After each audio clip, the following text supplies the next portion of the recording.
Boa noite, pessoal.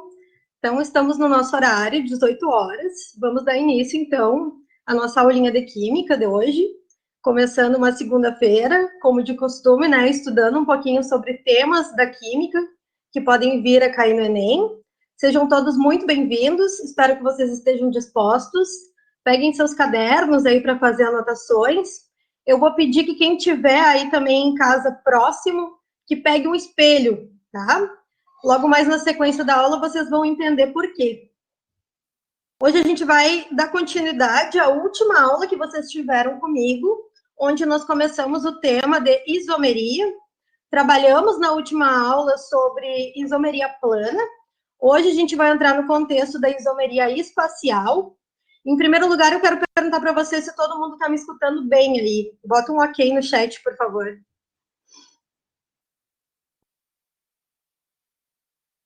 Ótimo, então. Bom, qualquer coisa vocês avisem, escrevam no chat, eu estou acompanhando aqui pelo computador. O professor Thales está na sala conosco para nos auxiliar hoje. Qualquer dúvida que vocês tiverem, ele também pode auxiliar aí respondendo para vocês, ou me avisando no momento em que vocês tiverem dúvidas, e a gente vai estar respondendo simultaneamente à medida que a aula for andando, tá? Esse conteúdo de isomeria, o tema isomeria, ele é um pouco mais conteudista, propriamente dito. Todas as coisas que a gente está estudando, a gente está fazendo de forma aplicada. A isomeria, ela vem de uma maneira um pouco diferente, é mais direta no Enem, sempre fazendo associação, obviamente, né, com temáticas do nosso dia a dia, mas de uma forma um pouquinho mais direta do que os outros temas da química. E hoje a gente vai dar continuidade, então, a esse tema que nós iniciamos algumas semanas atrás, onde a gente começou com o tema isomeria. Como vocês estão acostumados já, a maneira como eu trabalho, é de que quando faz muito tempo que a gente não tem aula sobre um tema e ele vai ser a continuidade de uma aula anterior, então eu gosto sempre de fazer uma revisãozinha do tema que a gente já trabalhou na aula passada, para que vocês consigam relembrar e fazer esse link com a aula que a gente está iniciando hoje. Então, em primeiro lugar, pessoal, a nomenclatura isomeria, tá? Esse termo isomeria, ele remete sempre a duas ou mais substâncias que apresentam a mesma fórmula molecular, mas eles apresentam alguma diferença na sua estrutura. E essa diferença estrutural, ela confere propriedades diferentes para essas substâncias. Então, vocês viram na aula passada, vamos adiante aqui, que isômeros são substâncias com a mesma fórmula molecular. E o que é a mesma fórmula molecular? São substâncias que têm exatamente os mesmos átomos e a mesma quantidade de cada átomo. Então, se eu tenho 6 carbonos numa substância, eu vou ter 6 carbonos na outra. Se eu tenho um número X de hidrogênio numa substância, na outra eu vou ter esse mesmo número de hidrogênio. Se eu tiver oxigênio, nitrogênio, enxofre ou qualquer outro elemento, ele tem que ser exatamente igual e no mesmo número em ambas, ou nas 3, ou 4, ou 5, ou mais substâncias, para que eles sejam isômeros. Então, sempre que vier esse termo isomeria em uma questão do Enem, a primeira coisa que vocês têm que verificar é se a fórmula molecular entre essas substâncias são iguais. Se são iguais, a gente segue adiante. Estamos falando de isômeros. Agora, se tiver um átomo diferente, se tiver um hidrogênio a mais ou a menos na outra substância, se tiver um carbono a mais ou a menos na outra substância, nós já não estamos mais falando de isômeros. Isômeros são duas ou mais substâncias, então, que apresentam a mesma fórmula molecular e alguma diferença na sua estrutura, tá? Então, aqui o conceitinho que a gente tinha trabalhado na aula passada, que isomeria é o fenômeno caracterizado pela ocorrência de duas ou mais substâncias diferentes que apresentam a mesma fórmula molecular, mas diferentes estruturas, ou seja, diferentes fórmulas estruturais. O que nós aprendemos na aula passada? Nós aprendemos um exemplo clássico da isomeria na química, tá, gente? Eu trouxe para vocês o C2H6O, o que significa que é uma ou mais substâncias, duas ou mais substâncias, que vão apresentar 2 átomos de carbono, 6 átomos de hidrogênio e 1 átomo de oxigênio. e trouxemos os dois exemplos mais comuns que se estudam na química. No quadrinho aqui vocês podem observar, né, a primeira molécula, o álcool etílico ou etanol. A gente observa que tem realmente 2 átomos de carbono, tem os 6 átomos de hidrogênio aqui em amarelinho e um átomo de oxigênio. O etanol ou álcool etílico é um álcool, função orgânica que a gente já estudou, que é conferida quando a gente tem um grupamento hidroxila ligado a um carbono saturado, que é aquele que faz exclusivamente ligações do tipo simples. Se tiver uma ligação dupla ou uma ligação tripla, esse carbono ele é insaturado. E aí, nesse caso, nós estamos falando da função orgânica enol, então não confundam. Álcool sempre é hidroxila ligado a carbono saturado, certo? Se a gente observar a figura abaixo, a gente observa uma outra substância bem diferente, chamada de éter dimetílico, cuja função orgânica não é mais álcool, a gente não tem hidroxila aqui. A gente tem um oxigênio que está ocupando um espaço entre 2 carbonos, ou seja, neste momento, nessa molécula, ele ocupa a função de heteroátomo, que é qualquer átomo diferente de carbono que esteja no meio da cadeia entre 2 carbonos. Da mesma maneira, nós temos o mesmo número de átomos de carbono, hidrogênio e oxigênio. Se vocês observarem, 2 carbonos, os 6 hidrogênios em amarelinho e o oxigênio aqui em azul.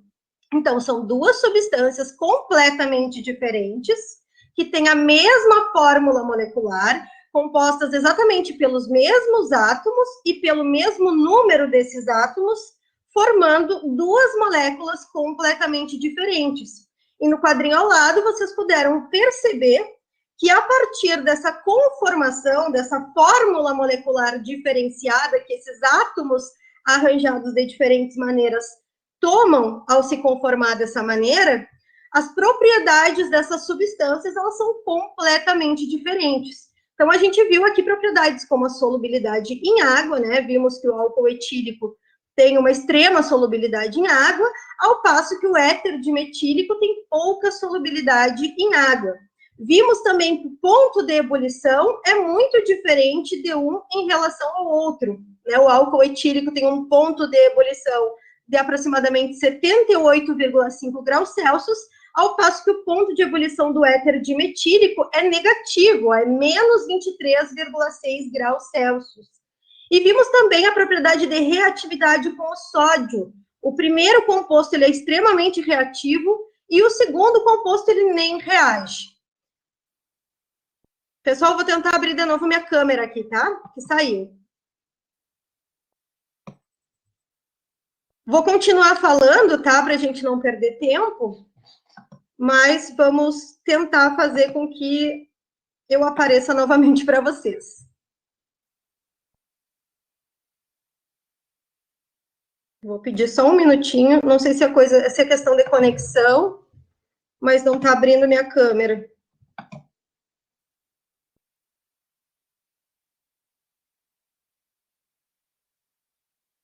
Não está dando para acessar.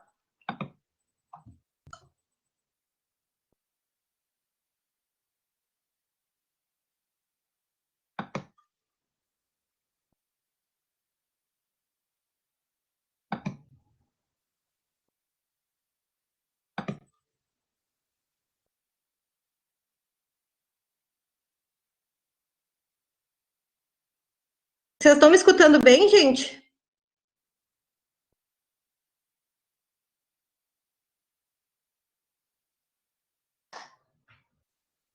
Bom, eu não sei o que aconteceu aqui, está dizendo que a mídia não pode acessar o servidor da câmera. Enfim, eu vou continuar aqui com a revisão da aula passada e quando terminar a revisão eu vou novamente tentar abrir a câmera, tá bom? Então, vamos adiante.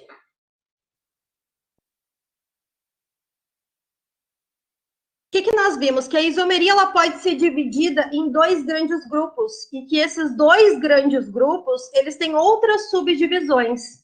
Na aula anterior, nós estudamos as questões relacionadas à isomeria plana, tá? Que é dividida em 5 grupos, que a gente vai rever agora. E temos também a isomeria espacial. Em ambos os casos, a fórmula molecular ela é igual, são duas ou mais substâncias com a mesma fórmula molecular, mas alguma diferença na sua estrutura. No caso da isomeria plana, a gente no plano consegue verificar essa diferença na estrutura. Mas no caso da isomeria espacial, a gente precisa ter um pouquinho mais de imaginação e precisa verificar essas mudanças no plano espacial, na sua fórmula espacial, tá? A isomeria espacial ela é dividida em isomeria geométrica, ou também cis-trans, como vocês encontram em várias literaturas, e isomeria ótica, e é nisso que a gente vai focar hoje. Mas vamos rever o que a gente estudou na semana da aula que a gente conversou sobre isomeria plana. A isomeria plana ela é dividida em 5 grupos, tá, gente? E cada nome dado a esses grupos diz respeito exatamente à diferença que é encontrada na fórmula estrutural dos isômeros.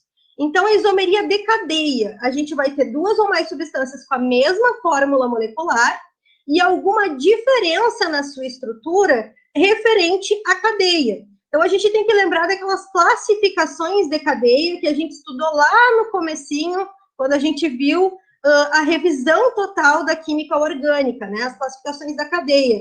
Se ela é aberta ou fechada, saturada ou insaturada, homogênea ou heterogênea, enfim, uma infinidade de classificações que podem ocorrer. Vocês têm que lembrar que sempre os isômeros vão ter a mesma fórmula molecular e vai ter realmente a diferença na estrutura da cadeia. Ela também pode ser normal ou ramificada, pode ser aromática ou não aromática, né? Mononuclear ou polinuclear. Aí vocês vão ter que dar uma olhadinha e revisar lá as classificações de cadeia, tá? O segundo grupo da isomeria plana é a isomeria de posição. Hoje a gente tem as substâncias que têm a mesma fórmula molecular e alguma diferença de posição. Posição do que, por exemplo, professora? A posição de uma dupla ou uma tripla ligação na cadeia. Uma pode estar, por exemplo, no carbono 2 e a outra no carbono 4. A posição de uma ramificação. Pode ter uma ramificação numa cadeia no carbono 2 e a outra no carbono 3. Podemos ter várias possibilidades. A posição de alguma coisa que vai ser diferente, tendo a mesma fórmula molecular. O próximo grupo é a isomeria de compensação ou metameria. Esse é um caso típico específico de isomeria de posição que recebe um nome especial. Então, quando a gente tem isomeria de compensação ou metameria, a gente vai ter a mesma fórmula molecular e vai ter uma diferença na posição de um heteroátomo. E o heteroátomo é justamente o que a gente viu ali no exemplo que a gente teve no começo. Vai ser um elemento que vai estar entre dois carbonos diferente de carbono, podendo ser qualquer um. O oxigênio, o enxofre, o cloro, o bromo, o flúor, qualquer coisa diferente de carbono que estiver no meio da cadeia entre dois carbonos, é considerado um heteroátomo. Então, metameria é uma isomeria de posição específica, onde muda a posição do heteroátomo entre duas ou mais substâncias. O quarto grupo seria a isomeria de função. Nós estudamos uma infinidade de funções orgânicas, então vocês sabem que existem muitas funções. Função álcool, função éter, aldeído, ácido carboxílico, enfim. Então vão ser duas ou mais substâncias que têm a mesma fórmula molecular, mas que têm alguma diferença de função orgânica, ou seja, o grupo funcional é diferente.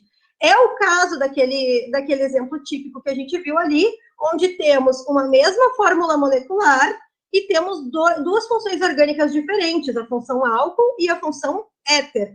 Podem ser outras duas funções, sim, podem ser quaisquer funções, certo? E, por último, nós temos a isomeria dinâmica ou tautomeria, que nós vimos que é um caso específico de isomeria de função, onde ocorre um equilíbrio dinâmico de substâncias que estão em solução, onde vai ocorrer uma reação que é reversível entre duas funções orgânicas que podem coexistir em equilíbrio em uma solução. E nós vimos dois casos clássicos da nossa aula anterior.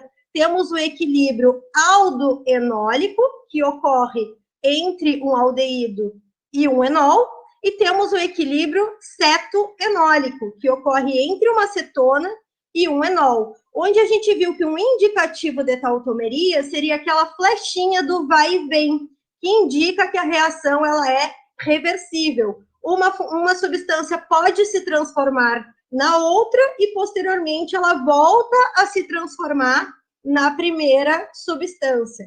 Ficou claro para vocês isso, gente? Eu vou tentar agora abrir novamente a minha câmera, tá?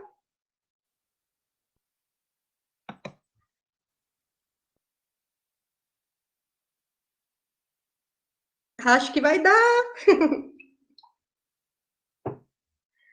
Então, hoje a gente entra no nosso conteúdo de isomeria espacial, tá? Nesse tipo de isomeria, a gente vai observar as moléculas de uma forma diferenciada, não mais só no plano, tá, gente? Nesse tipo de isomeria, a diferença entre os isômeros só é perceptível pela análise da fórmula espacial. E como a gente já viu lá no comecinho, existem dois tipos de isomeria espacial, a isomeria cis-trans e a isomeria ótica. Então, nós vamos estudar uma de cada vez e vamos fazer exercícios do Enem, questões do Enem que trabalham os dois tipos de isomeria. Esse tema de isomeria, pessoal, ele vem sendo recorrente no Enem, foi uma aposta que eu fiz o ano passado e foi certeira, mas vocês vão ver hoje que a questão que veio de isomeria no Enem passado de 2019 foi uma pegadinha, tá? Então, é uma coisa que a gente tem que se ligar muito. Quem está estudando tem que prestar bem atenção em pequenos detalhes, porque às vezes a gente perde uma questão por uma coisinha boba, tá? Então, vamos começar pela primeira parte da isomeria espacial, que é a isomeria geométrica, ou isomeria cis-trans, como vocês quiserem falar, tá, gente? Pode vir das duas maneiras nas questões do Enem. Então, existem condições básicas para a gente ter isomeria geométrica. Não vai acontecer da gente ter isomeria geométrica em carbonos saturados, carbonos ligados por ligações apenas do tipo simples, tá, gente? Obrigatoriamente, os carbonos têm que estarem ligados por dupla ligação. Então, para uma substância ela apresentar isomeria cis-trans, apresentar isomeria geométrica, é necessário que na molécula tenha pelo menos 2 carbonos ligados entre si por dupla ligação. Esse é um requisito básico. Isso quando nós estivermos tratando de substâncias de cadeias abertas, tá bom? Quando a gente estiver trabalhando com cadeias fechadas, nós precisamos de ciclos saturados. E o que significa isso? Que são cadeias fechadas que apresentam ligações do tipo simples. Ah, professora, mas se tiver uma dupla ligação no ciclo, não vai poder ter isomeria cis-trans? Até pode ter, mas eu preciso ter 2 carbonos que estejam ligados entre si por ligação do tipo simples. E tem um outro requisito que é fundamental para ambos os casos, tanto para cadeias abertas quanto para cadeias fechadas. Os ligantes dos 2 carbonos têm que ser diferentes. E como que eu vou avaliar isso? Então, a gente vai observar primeiro aqui, ó, essa primeira figura, tá, gente? Vocês esqueçam essa linha vermelha que tá aqui, que é só para depois a gente observar. Então, vocês estão vendo que eu tenho um carbono, uma dupla ligação, um outro carbono, e eu tenho ligados a eles um cloro, um hidrogênio e um cloro. Como eu vou avaliar se essa substância apresenta isomeria geométrica ou isomeria cis-trans? Primeiro, eu vou ver se atende os requisitos. Eu tenho 2 carbonos ligados entre si por dupla ligação? Sim, eu tenho 2 carbonos ligados entre si por duplas ligações.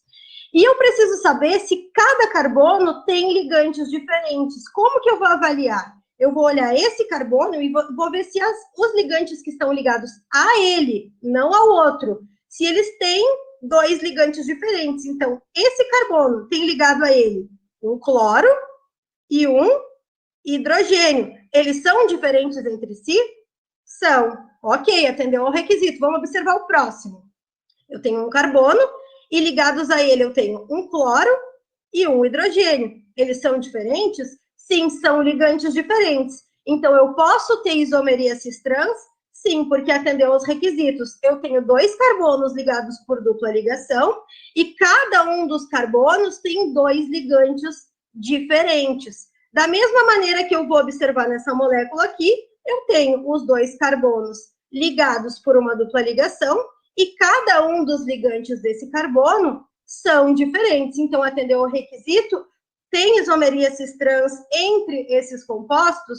Tem. Qual que é o outro requisito que eu tenho que verificar para ver se tem isomeria geométrica ou qualquer isomeria?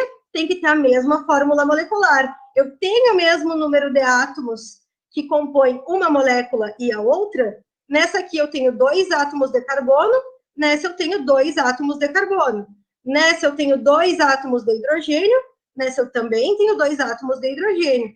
Nessa eu tenho 2 átomos de cloro, e nesta eu também tenho 2 átomos de cloro. Atendeu a todos os requisitos? Sim. Então, estamos trabalhando com 2 substâncias que apresentam isomeria cis-trans. Vamos observar no ciclo agora, para verificar se tem a possibilidade de atender os requisitos e ter isomeria geométrica entre essas substâncias. Primeira coisa, tem o mesmo número de átomos e eles são iguais? 1 carbono, 2 carbonos, 3 carbonos. Lembrando que em cada extremidade tem um carbono oculto que vai estar aqui. Aqui na outra molécula tem 1 carbono, 2 carbonos, 3 carbonos. Cloro, 1 cloro, 2 cloros. 1 cloro, 2 cloros. Mesmo número de átomos de cloro. E hidrogênios, aqui eu tenho 1, aqui eu tenho outro, aqui eu tenho 1, aqui eu tenho outro. Eu vou ter mais hidrogênios? Sim, eu vou ter para completar as 4 ligações do carbono. Por quê? Porque o carbono é tetravalente. Isso significa o quê? Que a valência do carbono é 4, ou seja, ele precisa fazer 4 ligações para se tornar estável. Então, se esse carbono aqui está fazendo 1, 2 ligações, quantos hidrogênios faltam para ele completar a sua valência? 2. Então, aqui eu tenho 2 hidrogênios, e da mesma maneira, neste carbono, eu vou ter outros 2 hidrogênios. Este carbono aqui está fazendo quantas ligações? 1 para cá, outra para cá, 2, 1 aqui para baixo, 3, e outra aqui para cima, 4. Da mesma maneira aqui, está completa a valência desse carbono. Nesse carbono e nesse, a mesma coisa, ele já está com 4 ligações. Então, o único local que eu vou contar hidrogênios que estão ocultos seria nesse carbono aqui, que vão ser outros 2 hidrogênios para completar as 4 ligações do carbono. Ficou claro para vocês? Então, pessoal, ambos são ciclos saturados, que atende aqui a esse requisito, e eu tenho 2 carbonos ligados entre si por ligações simples, e apresentam ligantes diferentes aqui, ó. Nesse carbono, ele está ligado a 1 cloro e a 1 hidrogênio, eles são diferentes. Aqui, esse carbono está ligado a 1 cloro e a 1 hidrogênio, eles também são diferentes. E da mesma maneira nessa molécula, embora a conformação seja diferente. Como que eu vou verificar qual molécula é cis e qual molécula é trans? Quando eu estiver tratando de cadeias abertas, o que eu vou fazer? Eu vou procurar, em primeiro lugar, os 2 carbonos ligados entre si por dupla ligação. Como essa molécula aqui é bem pequenininha e é só 2 carbonos, tá fácil. Então, eu tenho a dupla ligação aqui. O que eu vou fazer? Vou passar uma linha entre esses 2 carbonos no meio da dupla ligação. E vou observar a parte de cima e a parte de baixo, tá? Qual que é o requisito que eu vou verificar primeiramente? Eu vou olhar entre os ligantes de cada um dos carbonos e vou circular aquele ligante que apresentar maior massa atômica. E como que eu sei isso, pessoal? Eu trouxe aqui, ó, um exemplo, se vocês observarem, do cloro, porque é o que a gente está utilizando aqui na imagem, tá? Então, na tabela periódica, quando vocês vão procurar o cloro, né, tem uma série de informações que constam lá. Então, o número atômico aqui, ó, é 17, mas logo abaixo tem 35, quase 5 aproximadamente, tá? Esse número que tem aqui abaixo é a massa atômica, também a gente encontra por Z, né? Então, esse valor aqui, ó, é que a gente vai levar em consideração. Então, pessoal, a massa atômica do cloro é 35,5. Se eu for observar na tabela periódica o hidrogênio, por exemplo, essa massa atômica aqui vai ser 1,0008 aproximadamente. O que eu vou fazer? Eu vou pegar o carbono, vou olhar os dois ligantes e vou circular o ligante que tiver maior massa atômica. Nesse caso aqui, o ligante é apenas um elemento, mas se eu tivesse uma cadeia, eu iria considerar todas as massas atômicas que tivessem posteriormente, tá? Então, se a massa atômica do cloro é 35,5 e do hidrogênio é 1, eu vou circular qual? O cloro, certo? Porque ele tem maior massa atômica. A mesma coisa eu vou fazer no outro carbono. Como os ligantes são iguais, eu já sei que o de maior massa atômica é o cloro. Da mesma maneira, na substância aqui ao lado, certo? Nessa molécula aqui ao lado. Eu passei a linha entre a ligação dupla dos carbonos, vou circular os ligantes de maior massa atômica, nesse caso é o cloro, e aqui também é o cloro. O que eu observo? A parte de cima e a parte de baixo. Então, eu vou dar um macete para vocês. Olhando a parte de cima e a parte de baixo, se estiverem do mesmo lado os ligantes de maior massa atômica, esse isômero, ele é cis. Se não estiverem do mesmo lado, eles estão na transversal. Então, esse isômero, ele vai se chamar trans. Ficou claro para vocês, pessoal? Posso ir adiante para os ciclos saturados? Então, vamos observar essas duas moléculas aqui. O que eu vou identificar? No ciclo, eu tenho que verificar dois carbonos que estejam ligados entre si por ligações simples, que apresentem os dois ligantes diferentes. Isso a gente já tinha feito e já tinha verificado que existe. Como aqui a gente não tem uma dupla ligação, nós vamos passar essa linha que estava aqui entre a ligação dupla, vamos passar na reta de um carbono ao outro e também vamos observar a parte de cima e a parte de baixo. Da mesma maneira, nós vamos observar o quê? Os ligantes com maior massa atômica, que previamente nós já circulamos entre o cloro e o hidrogênio, o de maior massa atômica é o cloro. Então, se os ligantes de maior massa atômica estiverem do mesmo lado, se estiverem do mesmo lado, o isômero é do tipo cis. Se não estiverem do mesmo lado, eles estão na transversal. Nesse caso, o isômero é do tipo trans. Ficou claro para vocês isso aqui, pessoal? São substâncias que apresentam a mesma fórmula molecular, mas alguma diferença na sua estrutura. Para ter isomeria cis-trans, se a cadeia for aberta, tem que ter pelo menos dois carbonos ligados entre si por ligação dupla. E cada um dos carbonos tem que apresentar dois ligantes diferentes. E se for um ciclo, esse ciclo tem que ser saturado, tem que ter dois carbonos ligados entre si por ligações do tipo simples, e esses carbonos precisam também apresentar ligantes diferentes. Passou a linha no meio da dupla ligação, passou a linha nos carbonos que estão com os ligantes diferentes, circula o ligante de maior massa atômica em ambos os carbonos, e observa a parte de cima e a parte de baixo.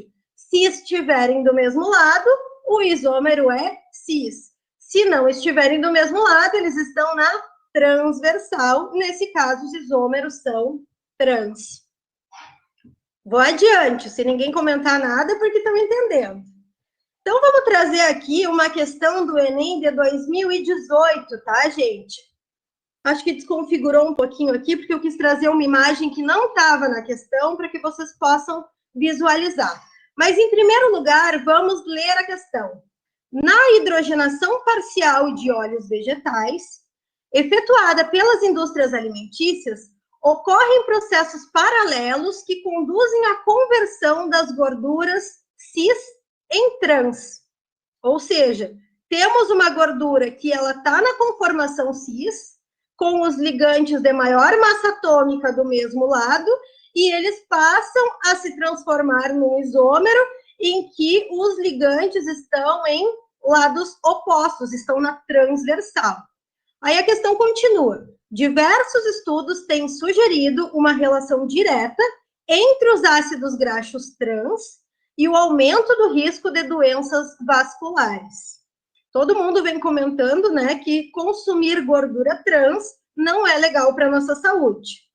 Aqui eles colocam a referência de onde eles tiraram essa informação e a questão pergunta: qual tipo de reação química a indústria alimentícia deve evitar para minimizar a obtenção dessas substâncias, no caso das substâncias trans, dos ácidos graxos trans, obtidos pela hidrogenação parcial de óleos vegetais. E aí vem as alternativas. Letra A, reações de adição. Letra B, reação ácido-base. Letra C, reação de substituição. Letra D, reação de oxirredução. E letra E, reação de isomerização. O que eu trouxe para vocês visualizarem melhor aqui, pessoal? Um ácido graxo na conformação cis e um ácido graxo na conformação trans. Deixa eu pegar aqui o lápis para mostrar para vocês. O que eu falei para vocês? Qual é o requisito que a gente tem que ter para poder ter isomeria cis-trans? Dentro de uma cadeia aberta, que é o caso aqui, a gente tem que ter pelo menos 2 carbonos saturados, ligados entre si por dupla ligação, e eles têm que ter ligantes diferentes. Então, o que eu vou observar? Esse carbono aqui, ó, tá ligado a esse por dupla ligação, atendeu ao requisito. E quais são os seus ligantes? Esse, o hidrogênio, e toda essa cadeia aqui, tá? E nesse caso aqui, esse carbono tem esse ligante hidrogênio e toda essa cadeia aqui. Tá? Então, são ligantes diferentes? Sim, são ligantes diferentes. Deixa eu ver se eu consigo apagar. Atendeu ao requisito. A mesma coisa acontece nesse caso aqui, tá, gente? Eu tenho 2 carbonos ligados entre si por dupla ligação e eles apresentam ligantes diferentes. Aqui tem um ligante e aqui tem outro ligante. São completamente diferentes. Aqui eu tenho um ligante e aqui eu tenho outro ligante. Então, são 2 carbonos ligados entre si por dupla ligação, que tem 2 ligantes diferentes. Ficou claro para todo mundo? Como que eu vou observar isso? Eu vou passar aquela linha na dupla ligação. Nesse caso aqui, opa, ficou ruim. E nesse caso, aqui. E vou observar a parte de cima e a parte de baixo. Tá bem, gente? Então, aqui, não sei por que não ficou. A parte de cima e a parte de baixo. O que eu vou fazer? Eu vou circular o ligante de maior massa atômica. No caso desse carbono, qual é? Esse aqui. E no caso desse carbono, toda essa cadeia aqui. E aqui, essa cadeia aqui é a maior. E nesse carbono, essa cadeia aqui é a maior. O que eu vou observar na parte de cima e na parte de baixo? Então, o que eu estou vendo aqui, pessoal? Nesse caso, os 2 ligantes circulados de maior massa atômica estão na parte de baixo. Então, eles estão do mesmo lado. Se estiverem do mesmo lado, o isômero é do tipo cis. Nesse caso aqui, vocês observam, ó, que a linha está aqui. Então, a parte de cima é aqui e a parte de baixo é aqui. Eles não estão do mesmo lado, eles estão em lados opostos, portanto, na transversal. Se não estiverem do mesmo lado, estiverem na transversal, o isômero é do tipo trans. E isso é tradicional do que, pessoal? É tradicional de isomeria geométrica, isomeria cis-trans. Então, qual vai ser a alternativa dessa questão? Reação de isomerização. Isomerização é uma reação em que vai ocorrer isomeria, certo? A própria questão já nos trouxe aqui, ó, a transformação de gorduras do tipo cis em trans. Então, no próprio enunciado, a gente já tinha como compreender qual seria a resposta. Uma questão bem simples que caiu no Enem de 2018 e que vocês conseguiriam responder com facilidade, compreendendo os conceitos de isomeria geométrica. Todo mundo entendeu? Vamos adiante, então. Essa questão do Enem de 2013, ela é uma questão já bem mais complexa, tá, gente? Vamos ter que prestar um pouquinho mais de atenção, mas vai dar tudo certo. Então, vamos acompanhar o enunciado da questão. O citral, substância de odor fortemente cítrico, é obtido a partir de algumas plantas, como capim-limão, cujo óleo essencial possui aproximadamente 80% em massa da substância. Uma de suas aplicações é na fabricação de produtos que atraem abelhas, especialmente do gênero Apis, pois seu cheiro é semelhante a um dos feromônios liberados por elas. Sua fórmula molecular é C10H16O, com uma cadeia alifática de 8 carbonos, 2 insaturações nos carbonos 2 e 6, e 2 grupos substituintes metilas nos carbonos 3 e 7. O citral possui 2 isômeros geométricos, sendo o trans o que mais contribui para o forte odor. O que essa questão está nos dizendo? Que o citral é uma substância que tem um odor forte, cítrico, tá? E que esse odor, ele atrai abelhas. E que a conformação trans desse citral, dessa substância, é mais forte, portanto, ela vai atrair mais as abelhas do que a conformação cis. E aí vem a pergunta, para que se consiga atrair um maior número de abelhas para uma determinada região, a molécula que deve estar presente em alta concentração no produto a ser utilizado é. E aí nós temos 5 opções de substâncias aqui para que a gente verifique e indique na questão qual que seria o citral trans nas condições que o exercício está dizendo. Então, eu já grifei aqui, ó, as características que o enunciado da questão está nos dizendo. Em primeiro lugar, a fórmula molecular tem que ter 10 carbonos, tem que ter 16 hidrogênios e tem que ter um oxigênio. Não vamos perder tempo contando aqui a fórmula molecular de todas as alternativas que nós temos, e sim observar as características que esse exercício está nos dando, que essa questão está dando, para ver o que a gente consegue eliminar aqui. Então, em primeiro lugar, cadeia alifática de 8 carbonos. O que isso significa, pessoal? A alifática é uma cadeia que não é aromática. No caso aqui, todas as cadeias são abertas, a gente nem precisa procurar se tem algum anel aromático. Então, todas são cadeias alifáticas. De 8 carbonos, vamos verificar se todas têm 8 carbonos. Então, a gente começa a contar os carbonos a partir da extremidade mais próxima do grupo funcional. A gente observa aqui que a dupla O é característica de uma carbonila, certo? Então, aqui, esse é o carbono 1, 2, 3, 4, 5, 6, 7. 1, 2, 3, 4, 5, 6, 7. Está dizendo que é cadeia alifática. Ah, não, 8 carbonos. Aqui tem mais um. 8 carbonos. Então, a gente não pode eliminar. Aqui, 1 carbono, 2 carbonos, 3 carbonos, 4 carbonos, 5 carbonos, 6 carbonos, 7 carbonos, 8 carbonos. Cadeia principal.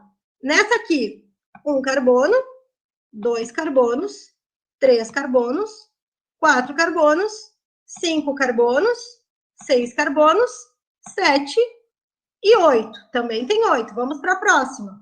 1, 2, 3, 4, 5, 6, 7, 8 carbonos. E na última, 1, 2, 3, 4, 5, 6, 7 e 8. Então, essa informação que está ali na questão não nos permite eliminar absolutamente nenhuma das alternativas. Vamos para a próxima informação. Nessa cadeia alifática de 8 carbonos, tem 2 insaturações nos carbonos 2 e 6.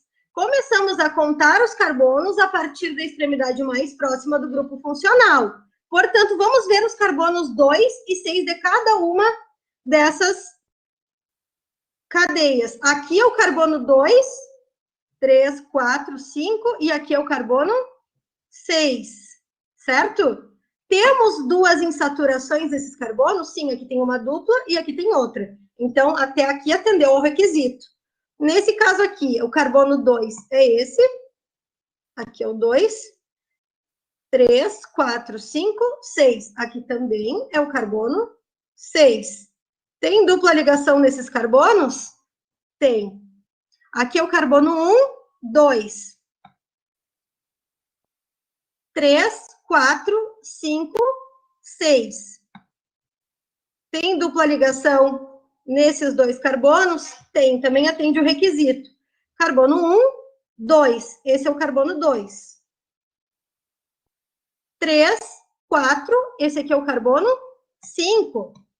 Então, a dupla ligação está no carbono 5, o que significa que essa alternativa aqui, ó, a letra D, ela já está completamente descartada. A gente não precisa mais nem olhar para ela, porque ela não atende o requisito que a questão está colocando ali.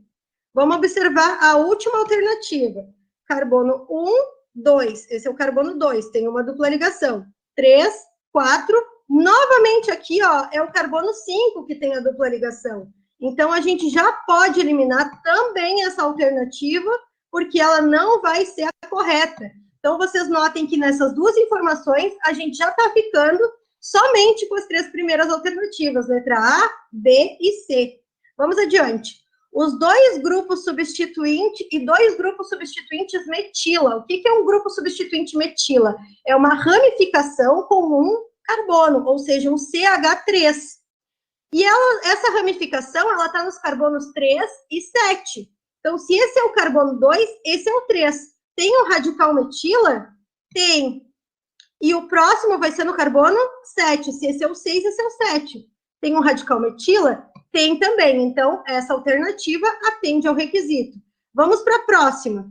No carbono 3, que seria esse, tem o radical metila? Eu não tenho radical metila. Então, eu já posso eliminar, então, a letra B das minhas alternativas, porque ela não está atendendo ao requisito. E vamos para a letra C. Se esse é o carbono 2, esse é o 3. Tem um radical metila aqui? Tem. E se esse é o carbono 6, esse é o 7. Tem um radical metila? Tenho também. Então, pessoal, eu estou entre as alternativas 3, entre as alternativas A e C. O que mais está me dizendo? Que o citral possui dois isômeros geométricos, sendo o trans o que mais contribui para o forte odor. Então, vamos analisar com um pouco mais de atenção essa substância e essa substância, para a gente ver qual que é o cis e o trans. Eu trouxe aqui para vocês de uma forma diferente. O que eu fiz? Eu fui lá e peguei aquela molécula e ampliei para que vocês tenham uma visão melhor. O que é requisito para ter isomeria cis-trans? Tem que ter dois carbonos ligados entre si por ligações do tipo dupla e tem que ter ligantes diferentes. Bom, o que eu observo? Aqui eu tenho dois carbonos ligados entre si por ligação do tipo dupla, certo? Mas todos os ligantes são diferentes. Se eu olhar aqui, ó, é um CH3. E se eu olhar aqui, também é um CH3. Ou seja, esse carbono apresenta dois ligantes iguais. Então, não atende ao requisito para ter isomeria cis-trans, isomeria geométrica. Portanto, eu não posso observar essa molécula, se ela é cis-trans, a partir dessa dupla ligação. Da mesma maneira acontece aqui, ó. Eu tenho a dupla ligação, mas eu tenho dois ligantes iguais, eles não são diferentes. Então, eu não posso observar a partir daí. O que eu vou fazer? Eu vou olhar na outra dupla ligação se eu tenho isomeria. Eu tenho um carbono aqui e outro carbono aqui. Então, quais são os meus ligantes? Eu tenho toda essa cadeia aqui para cima, tenho aqui embaixo um CH3. Eu tenho toda essa cadeia aqui para baixo, e aqui em cima o que eu teria? Um átomo de hidrogênio.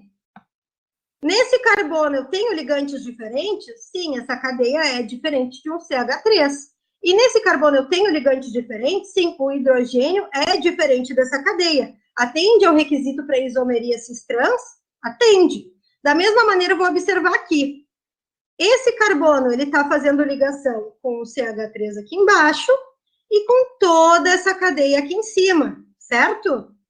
E esse carbono tem um ligante aqui em cima e aqui para baixo ele vai estar fazendo uma ligação com um átomo de hidrogênio. E por que ele está fazendo essa ligação com o átomo de hidrogênio aqui para baixo? Porque o hidrogênio, o carbono, ele faz 4 ligações. Então, ele está fazendo 2 aqui com carbono, mais uma aqui para cima, são 3. Para completar as 4, falta uma com o hidrogênio. Ficou claro para vocês? Qual é o próximo passo? Eu vou circular os ligantes de maior massa atômica. Nesse caso aqui, ó, nesse carbono, eu tenho aqui embaixo um CH3 e toda essa cadeia carbônica. Toda essa cadeia carbônica é composta em cada extremidade por um átomo de carbono e mais hidrogênios. É óbvio que a massa atômica disso aqui vai ser maior que do ligante de baixo, então ele está circulado.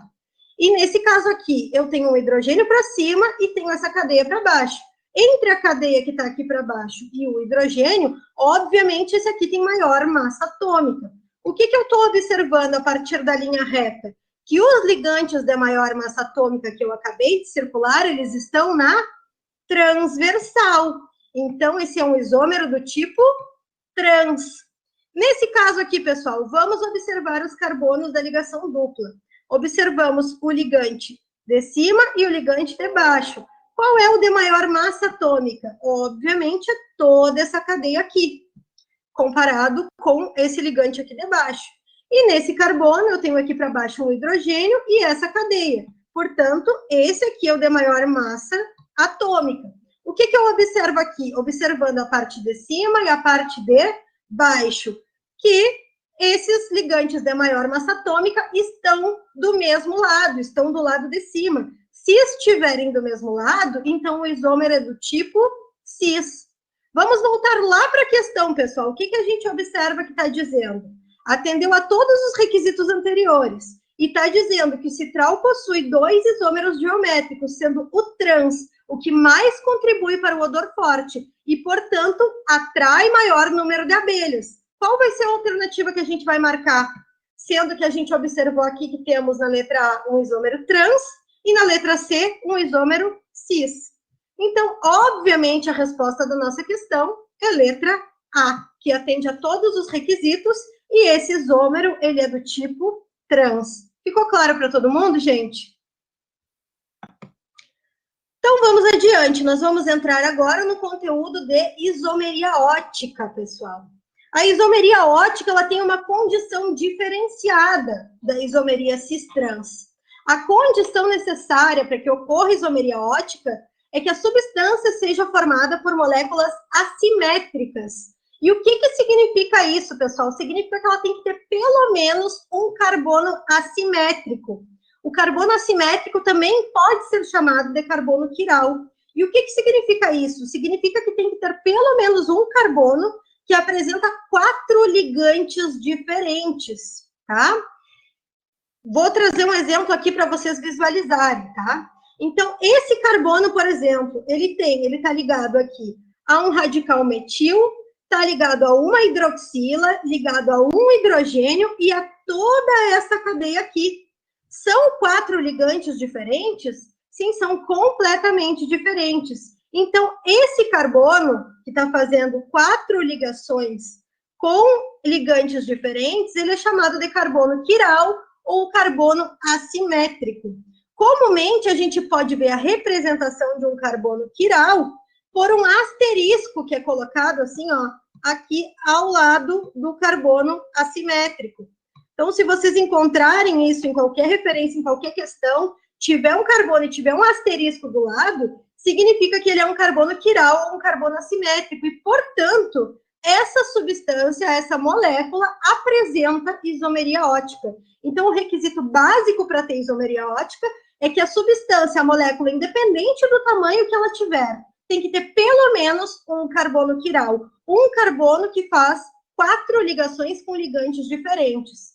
É possível eu ter isomeria ótica, então, em carbonos insaturados? Não, nunca vai ser possível, porque ele está fazendo uma dupla ligação com o mesmo ligante. Então, a gente só tem isomeria ótica se na substância toda, na molécula toda, tiver pelo menos um carbono que for saturado, fizer só ligações do tipo simples, e esses ligantes forem todos diferentes entre si. Ficou claro para vocês? Então, pessoal, quando a gente tem substâncias, aqui, ó, aqui eu tenho um carbono e aqui eu tenho um carbono, certo? E esse carbono, ele está fazendo 4 ligações, e esses ligantes são todos diferentes entre si, um cloro, um bromo, um hidrogênio e um flúor.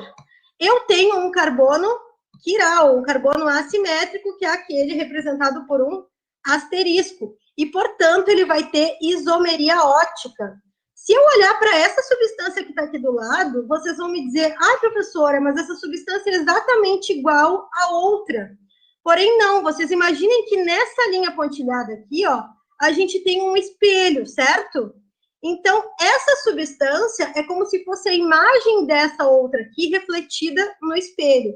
Se alguém pegou o espelho aí em casa, o que eu quero que vocês façam? Que vocês peguem a mão de vocês e coloquem na frente do espelho, certo? O que vocês vão estar fazendo? Se a mão direita de vocês está na frente do espelho, vocês estão enxergando a imagem dela refletida ao contrário, certo? Se vocês encostarem a mão do espelho, as mãos vão ficar exatamente iguais. Agora, se vocês fossem tirar do espelho essa mão, pessoal, que fica exatamente assim, ó, e vocês tentarem sobrepor uma imagem à outra, o que vocês vão observar? As imagens não se sobrepõem, porque fica um dedão para cada lado, certo? E aqui eu tenho um dedo mínimo e um dedo indicador. Eles não vão se sobrepor porque não são iguais, embora sejam muito parecidos, tá? É o que acontece com essas moléculas. E quando isso acontece, pessoal, nós chamamos essas substâncias de enantiômeros, tá? Que são moléculas que apresentam os mesmos ligantes, mas que as imagens não se sobrepõem ao espelho, certo? Então, pessoal, o requisito para ocorrer isomeria ótica é que tenha pelo menos um carbono quiral com 4 ligantes diferentes. Na teoria, quando a luz polarizada, em um equipamento que chama polarímetro, tá? Ela atravessa uma molécula assimétrica, essa luz, ela penetra dentro da substância e ela pode ser desviada, ela pode desviar tanto para a direita quanto para a esquerda.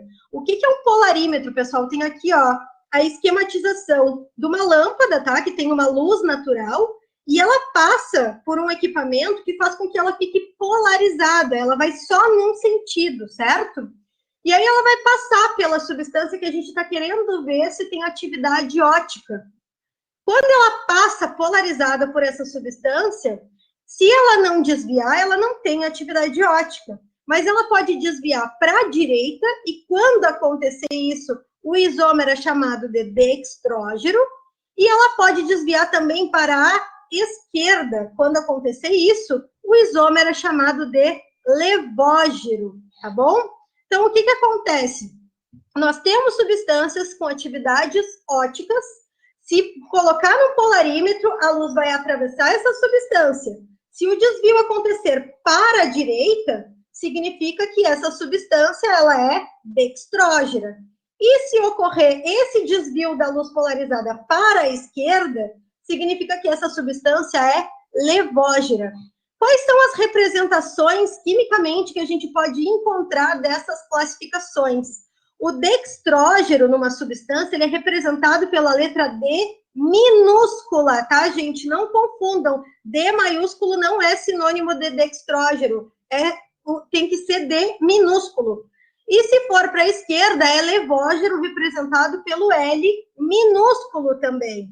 Outras duas representações possíveis que a gente pode encontrar. Sinal de positivo significa que o desvio é para a direita, então é dextrógeno. O sinal de mais é a mesma coisa que um D minúsculo, certo? E o sinal de menos significa que essa luz polarizada é desviada para a esquerda, portanto, levógeno ou L minúsculo.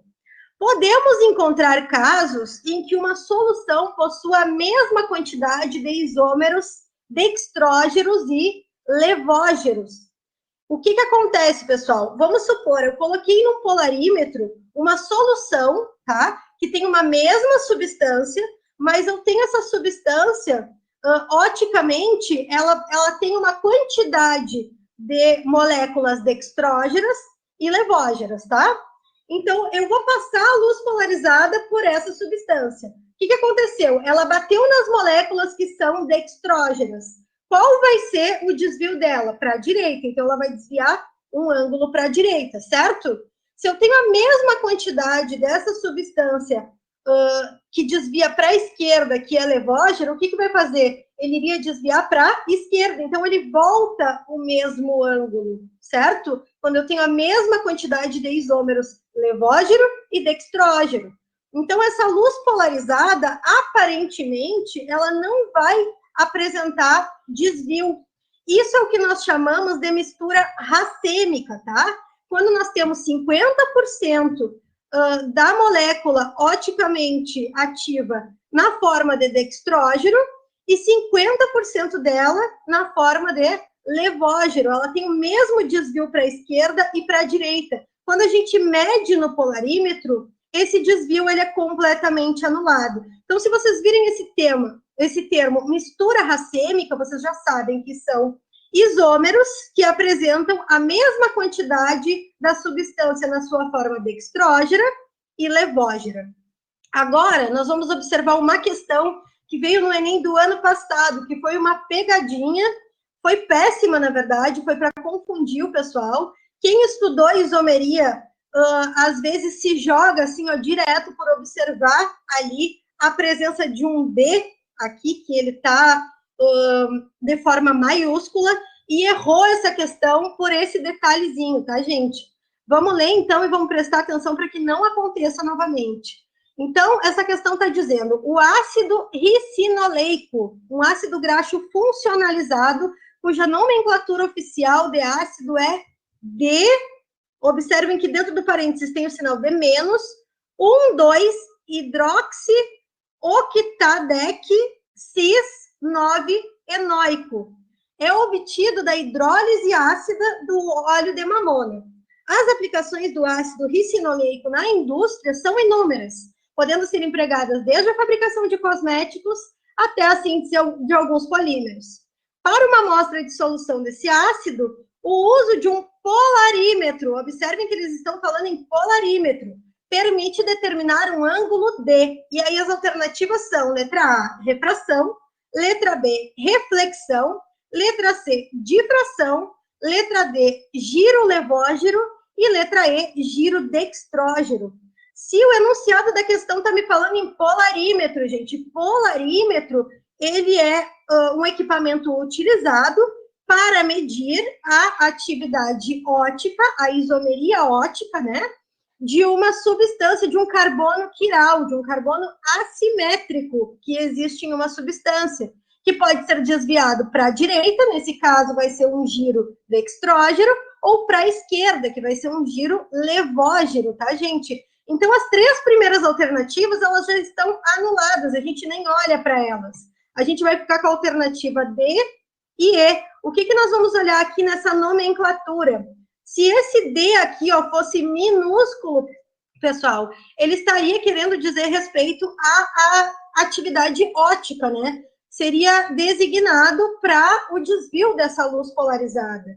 Mas nesse caso aqui é um D maiúsculo. E no caso dessa questão específica aqui, ó, ficou muito feio, porque esse D, ele é utilizado exclusivamente para nomenclaturas de aminoácidos e glicídios, tá, gente? É uma nomenclatura específica da bioquímica mesmo, que eles colocaram para confundir o aluno, para que ele olhasse aquele D e pensasse que é dextrógeno. Ao passo que o aluno tinha que ter observado esse sinalzinho aqui, ó, D-, que ele diz respeito realmente à atividade ótica. E o sinal D-, se a gente voltar ali atrás, ó, e observar, o menos é sinônimo de L, de levógeno, que é o desvio para a esquerda. Então, a alternativa correta seria a letra D, um giro levógeno. Então, essa questão foi uma pegadinha. Vocês prestem bastante atenção. Quando ele diz respeito à atividade ótica, o D ou L tem que estar em minúsculo, tá, gente? Então, o que vocês tinham que analisar nessa questão seria o sinal D- que está colocado aqui na frente, designando o tipo de isômero que é essa substância. Então, pessoal, tem uma outra possibilidade que eu vou trazer aqui para vocês, tá? O Enem pode pedir também, quando a gente tem moléculas que apresentem mais de um carbono quiral, pode pedir para medir a quantidade, para calcular a quantidade de isômeros oticamente ativos e isômeros oticamente inativos, tá? Isso aconteceu na URGS há uns anos atrás, uma questão bem direta, tá, gente? Então, é bem simples. Quando a gente quer calcular a quantidade de isômeros oticamente ativos, a gente usa esta equação, 2 na N. E quando a gente quer medir o número de isômeros oticamente inativos, a gente vai utilizar essa equação, 2 na N sobre 2. E o que é o N, pessoal? O N é o número de carbonos quirais que se encontram na molécula. Eu botei aqui um exemplo, tá, pessoal? E já deixei aqui os asteriscos para vocês, para a gente poupar tempo, tá? Mas vocês podem observar que qualquer um dos dois carbonos apresentam 4 ligantes diferentes, portanto, eles são carbonos quirais. Então, em toda essa molécula, a gente tem quantos carbonos quirais? 1 e 2. Se eu quero saber o número de isômeros oticamente ativos, eu vou direto lá na equação e só aplico. Se é 2 na N, então eu vou colocar 2 elevado na 2. Então, o meu número de isômeros oticamente ativos é 4. E o número de isômeros oticamente inativos é 2 na N sobre 2. Então, 2 elevado a 2 sobre 2, 4 divididos por 2 vai ser 2. Bem simplesinho esse tipo de cálculo para a gente fazer. E aí, vamos finalizar a aula de hoje com essa questão que eu trouxe aqui da URGS de 2015, que menciona a série Breaking Bad, tá, gente? Então, na série Breaking Bad, o personagem do professor Walter White começou a produzir metanfetamina a partir da extração da pseudofedrina de remédios contra resfriados. E aí ele mostra a estrutura aqui, ó, da pseudofedrina. E pede o número possível de isômeros espaciais oticamente ativos. O que a gente teria que fazer nessa questão? Identificar quantos carbonos quirais tem. Vocês podem observar depois com mais calma, mas eu já vou dizer para vocês que esse carbono aqui, ó, é quiral, e esse carbono aqui também é quiral. Portanto, o N dessa molécula pseudofedrina é 2.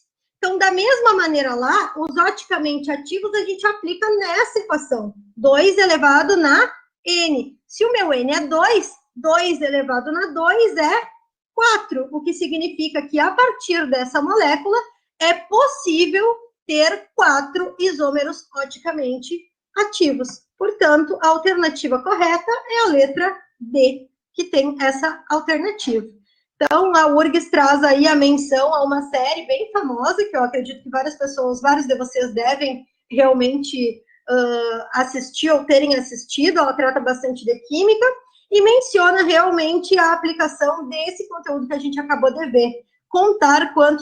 Calcular quantos isômeros oticamente ativos e inativos a gente encontra a partir de uma molécula. Identifica os carbonos quirais, conta quantos são e simplesmente aplica ali na equação. Eu espero que vocês tenham entendido o conteúdo de hoje. A gente vai ficando por aqui, que o nosso tempo já esgotou. Eu desejo uma ótima semana para vocês de estudos. Um beijão e qualquer coisa, entrem em contato se vocês quiserem tirar alguma dúvida. Eu retorno daqui a algumas semanas com um novo conteúdo da Química na segunda-feira para a gente estudar e se preparar para o Enem. Um beijão para todo mundo e boa noite.